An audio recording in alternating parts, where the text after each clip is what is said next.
But I think I could vanquish him, because he initially is a bit of a coward, isn't he, Han Solo, and then he turns out to be brave and saves the day.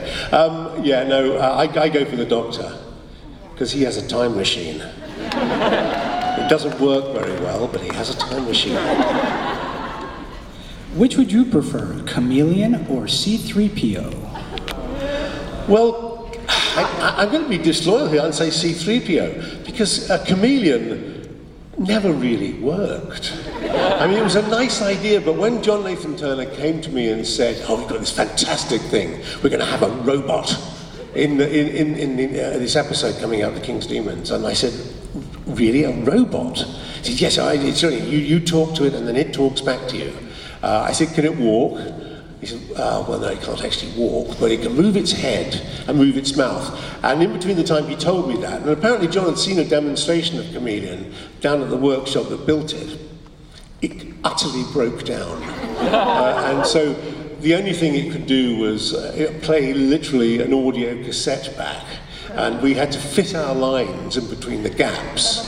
And if we weren't quick enough, it would start replying to our line, our questions before we finished them. And in the end, I think at the end of the episode, they decided to vanquish Chameleon to one of the back rooms of the TARDIS. And then I remember saying, "We're just going to leave it in the back room of the TARDIS and never mention it again." So I think then it was completely got rid of. It wasn't an enormous success. It was in those days, really, when you shouldn't try and have a mechanical robot. You really should stick to people dressed up as robots. They work much better. And it provides work for hard-up actors. As you know, we talked before, I'm an attorney, and I need to ask you a nice convoluted question. How is it being both the doctor's father-in-law, and having a doctor's daughter at the same time, and a grandchild, too? It's very confusing.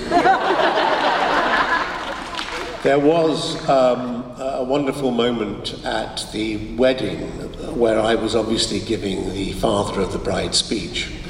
And, I obviously brought this up, the fact that my daughter was marrying the 10th Doctor. I was the 5th Doctor, so in fact her father was a doctor, her husband was a doctor, but then again we're the same person. So it got to the point where I was about to say that she'd actually married me, and I thought it was best that I stop. It can get confusing at times. It's very nice though. I always put it down to the fact that David, he's a fantastic guy, and he's really, really nice, and he's not sort of arrogant at all about the fact that he was playing the Doctor, and he found it very difficult, I think, when he sort of, had girlfriends. They were always slightly intimidated by him. Until he met Georgia, who really wasn't intimidated by him at all. So, "Well, my dad's the Doctor. Why are you so special?" So I think that kind of appealed. I think that kind of appealed to him, and was very refreshing. I'm lucky enough to actually have a prop in front of me. That's good, actually. That's very good likeness of me. I can't take any credit for it. It was presented to me this morning, but for people in the audience, I can ask this: was your outfit by choice, or what input did you provide in making the outfit? Well, I provided the idea. It wasn't my design by any means. John Nathan Turner said to me, what we need is something younger and eccentric. And I thought that cricket pretty much fitted the bill, being a sporty game and a very eccentric game. I've tried to explain it to Americans. And, one person goes out, one person goes in until they're out, then they come in, and then another person goes out until they're out, then they come in. It's very complex, but a wonderful game. I still have no idea what's going on in a baseball game. And people complain about cricket, but it seems to me that in a baseball game, you miss the ball 90% of the time.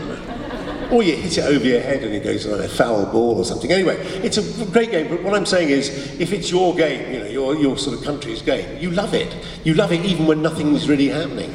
And that's the great thing about cricket. You can just sit there and watch it and really nothing happens. But it's fascinating. Anyway, so I thought it would be a good costume to have my character based on. But I would have preferred, to be honest with you, The idea that the Doctor goes into his little wardrobe where all the odds and ends of outfits are and just picks things off the shelf, off the peg, you know, and puts them on. But John wanted very much a designed outfit. It was probably a bit too designed for me, but I was very happy and it was very comfortable. And it's the most brilliant thing about playing Doctor Who is you never have to change costume. Very lazy. You just walk around from episode to episode in exactly the same outfit.